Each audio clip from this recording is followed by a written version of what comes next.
নমস্কার বন্ধুরা, সকলকে আমার চ্যানেলে স্বাগত। আজকে অর্থাৎ 7ই আগস্ট বহু প্রতীক্ষিত সরকারি কর্মচারীদের ডিএ মামলা শুনানির জন্য দিন ধার্য করা ছিল। আজকে নিয়ে বেশ কয়েকদিন ধরে টানা ডিএ মামলাটির ম্যারাথন শুনানি সুপ্রিম কোর্টে চলছে।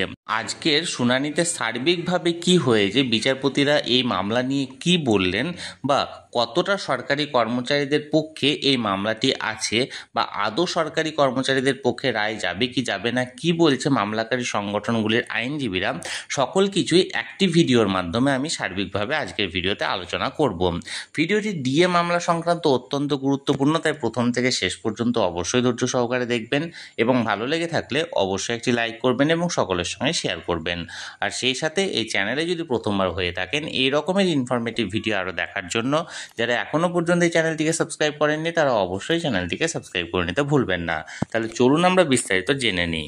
আজকে সুপ্রিম কোর্টে ডিআরএস অ্যালাউন্স সংক্রান্ত এই কেসটির শুনানি অনেকক্ষণ ধরে চলেছিল এবং এই শুনানিতে সরকার পক্ষের আইনজীবীদের পাশাপাশি সরকারি কর্মী সংগঠনগুলির তরফ থেকে যে সমস্ত আইনজীবীরা ছিলেন তারা বিভিন্ন সওয়াল জবাব করেন এবং এর মধ্যে একটি কথা সরকার পক্ষের আইনজীবীদের তরফ থেকে তোলা হয় যে রোপাতে এন্টাইটেলমেন্ট অফ ডিআরএস অ্যালাউন্সের কোনো রকম কোনো উল্লেখ নেই। এর পাশাপাশি সাম্প্রতিক শুনানিতে মামলাকারীদের আইনজীবী গোপাল সুব্রহ্মণ্যম একটি অত্যন্ত গুরুত্বপূর্ণ তথ্য আদালতে তুলে ধরেন। তিনি জানান যে পশ্চিমবঙ্গ সরকার ইতিমধ্যে দিল্লি এবং চেন্নাইয়ের মতো শহরে কর্মরত রাজ্য সরকারি কর্মীদের কেন্দ্রীয় হারে দিয়ে দিচ্ছে।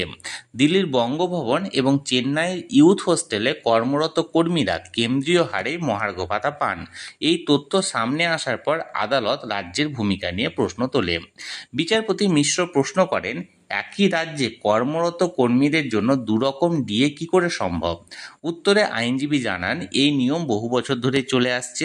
এমনকি 2019 সালে যে রোপাটি অর্থাৎ ষষ্ঠ পে কমিশনের যে রোপা, সেই নিয়মাবলী প্রকাশের পরেও 2020 সালের 1 জানুয়ারি থেকে বঙ্গভবনের কর্মীদের কেন্দ্রীয় হারে ডিএ এবং বাড়ি ভাড়া ভাতা অর্থাৎ হাউস রেন্টাল অ্যালাউন্স এইচআরএ দেওয়ার জন্য সরকারি নির্দেশিকা জারি করা হয়েছিল এবং পর্যবেক্ষণ করে বলা হয় সরকার পক্ষ সরকারি কর্মচারীদের ডিএ বাঁচিয়ে সেই টাকা অন্য কাজে ব্যবহার করছে এবং এই মন্তব্য রাজ্য সরকারের অস্বস্তি বাড়িয়েছে।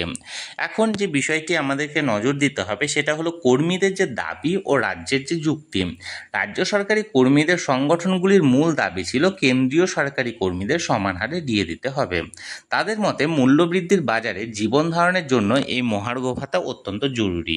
অন্যদিকে রাজ্য সরকারের প্রধান যুক্তি হলো কেন্দ্রীয় হারে ডিএ দেওয়ার মতো আর্থিক সামর্থ্য তাদের নেই, কিন্তু দিল্লি ও চেন্নাই কর্মরত কর্মীদের কেন্দ্রীয় হারে ডিএ দেওয়ার তথ্য সামনে আসায় রাজ্যের এই যুক্তি ক্রমশ দুর্বল হয়ে পড়েছে। এখন যে সম্ভাবনাটি উঠে আসছে সেটি সমস্ত কিছুই তো সুপ্রিম কোর্টে মহামান্য সুপ্রিম কোর্টের উপর নির্ভর করছে। তবু এই মামলাটির পরবর্তী শুনানি আগামী মঙ্গলবারে দেওয়া হয়েছে। এই মঙ্গলবার শুনানিতে অনেকটাই স্পষ্ট হয়ে যাবে যে এই যে ডিএ সংক্রান্ত বিষয়টি, এই মামলাটি কোন পক্ষে যেতে চলেছে।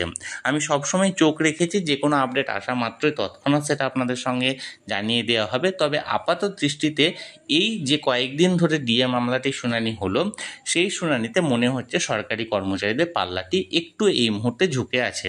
এখন দেখার বিষয় সামনের শুনানিতে কি হয়। আমি সবসময়ই চোখ রেখেছি, যে কোনো আপডেট আসা মাত্রই আপনাদেরকে তৎক্ষণাৎ সেটা জানিয়ে দেওয়া হবে। তাই যারা যারা এখনও পর্যন্ত চ্যানেলটির সঙ্গে যুক্ত নেই অবশ্যই চ্যানেলটিকে সাবস্ক্রাইব করে চ্যানেলটির সঙ্গে যুক্ত হয়ে যান। আর এই ভিডিওটি ভালো লেগে থাকলে অবশ্যই একটি লাইক করুন এবং সকলের সঙ্গে শেয়ার করুন।